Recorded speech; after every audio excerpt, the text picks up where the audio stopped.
আসসালামু আলাইকুম বন্ধুরা, আপনারা কেমন আছেন? আশা করি আপনারা সবাই ভালো আছেন। আমিও ইনশাল্লাহ ভালো আছি। আজকে যে বিষয়টা নিয়ে কথা বলতেছি সেটা হলো যে ফ্লোর ফ্লোর আপনারা কিভাবে টাইট করবেন দেখাচ্ছি।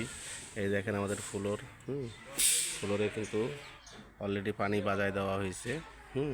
কোদাল দিয়ে সুন্দর করে কোবায় কোবায় আমি দেখাচ্ছি।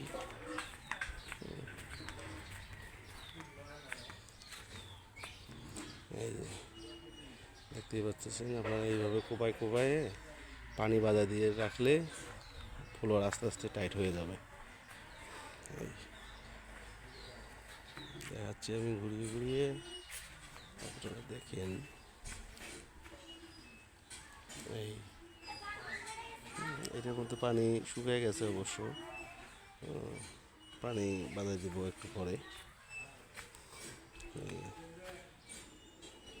এইভাবে আপনারা ফ্লোর পানি বাজায় দিবেন কোদাল দিয়ে, কোবায় কোবায় কোবায় কোবায় পানি যেন নিচে চলে যায়, তাহলে এটা কম্প্যাক্টর সেভাবে হবে। যে কালকে এটা করছি, এটা সেই টাইট হয়ে গেছে।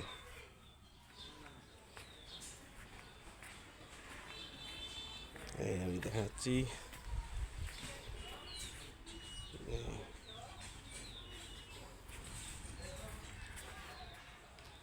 ঘুরিয়ে ঘুরিয়ে দেখাচ্ছি অবশ্য।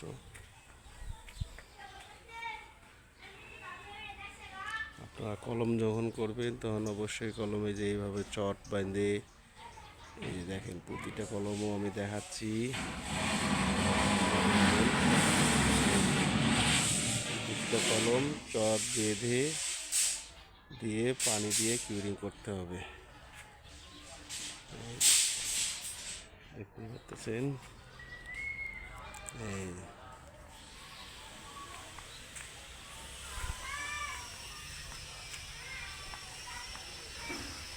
এই প্রতিটা কলমে দেখাচ্ছি যে চট বেঁধে দিয়ে কিউরিং করতে হবে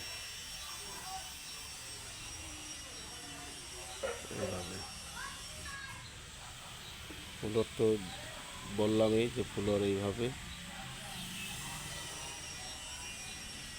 তো এটা হলে সুবিধা আছে যে আমরা ভিজাই দিয়েছি, ঠান্ডা আছে, এইভাবে কিউরিং করতে হবে।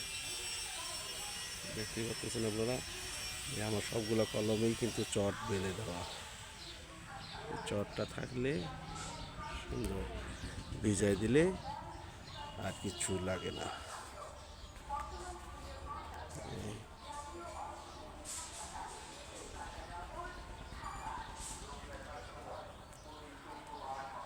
তো ঠিক আছে বন্ধুরা, আজকের মতো বিদায় নিচ্ছি। ভালো থাকেন, সুস্থ থাকেন, আমার জন্য দোয়া করিয়েন। আল্লাহ হাফেজ।